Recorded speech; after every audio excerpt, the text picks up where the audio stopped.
There is a photograph from the grand opening of Caesar's Palace.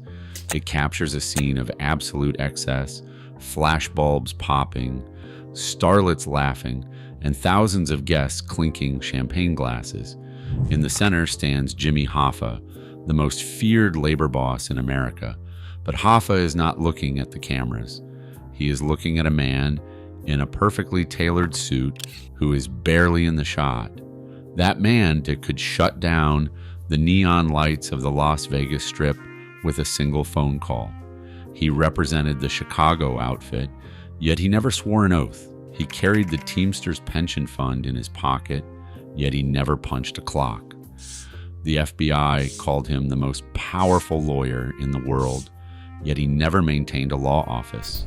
His name was Sidney Korshak. While Al Capone died in prison and Sam Giancana took bullets in his basement, Korshak died peacefully in his Beverly Hills mansion, a multimillionaire who was never indicted for a single crime. Chicago in the 1930s wasn't just corrupt.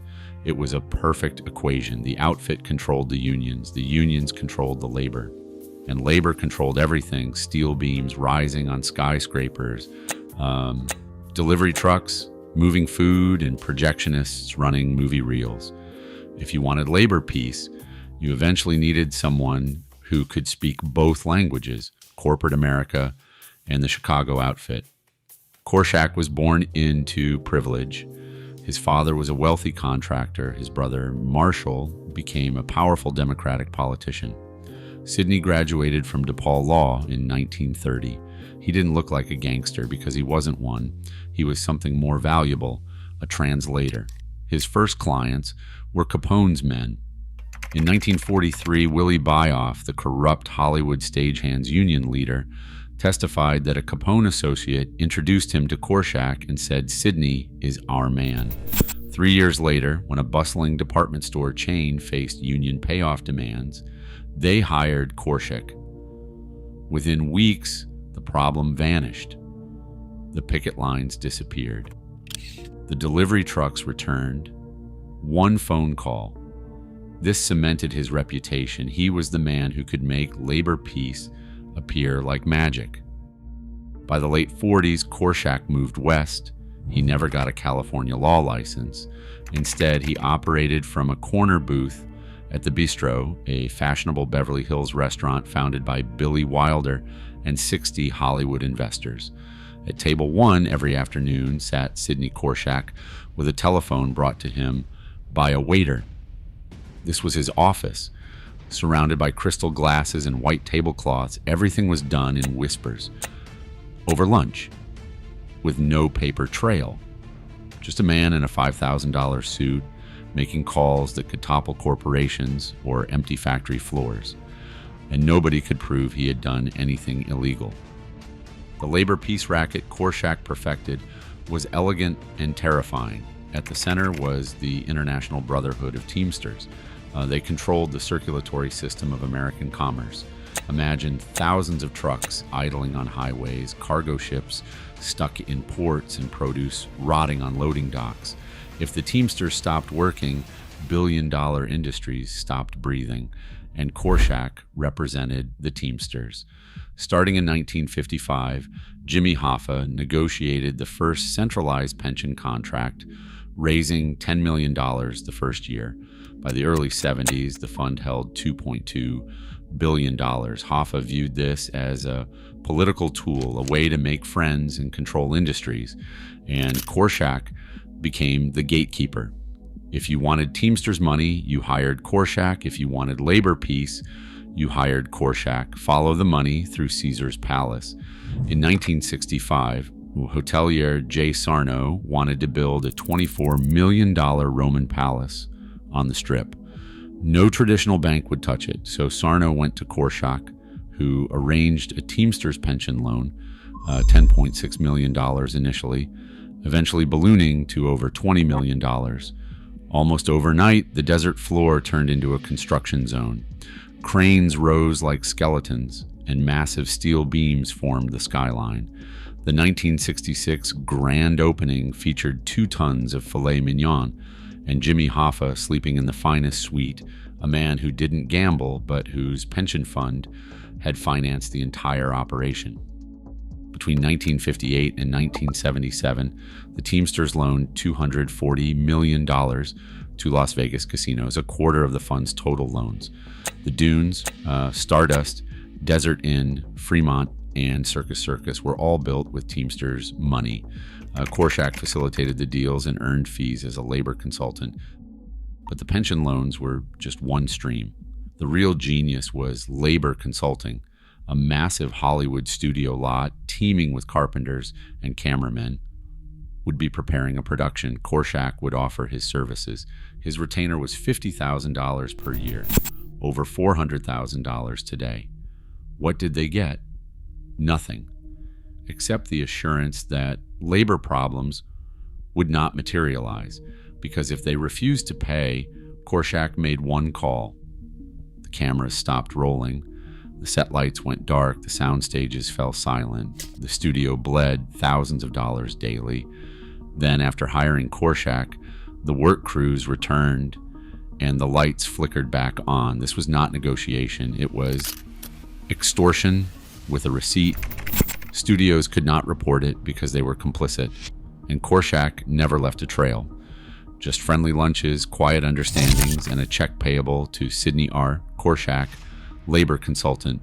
Vegas casinos paid the same way. The Riviera, Stardust, and the Desert Inn all paid massive retainers for labor peace. Robert Evans, head of Paramount, spent 300 days a year with Korshak. Evans watched Korshak shut down a Las Vegas culinary strike with one phone call. The dispute vanished within hours. The structure was brilliantly opaque. At the top sat the Chicago outfit, Giancana, Accardo, Ayupa. Below were union leaders like Hoffa. And floating between both worlds was Korshak. He wasn't made. He wasn't a union official. He was a consultant who spoke corporate in boardrooms and spoke mob in back rooms. Both sides trusted him because both needed him. Korshak also invested strategically. He bought Seaberg Corporation stock at $35 per share, watched it hit $141.50, then sold 143,000 shares for $5 million.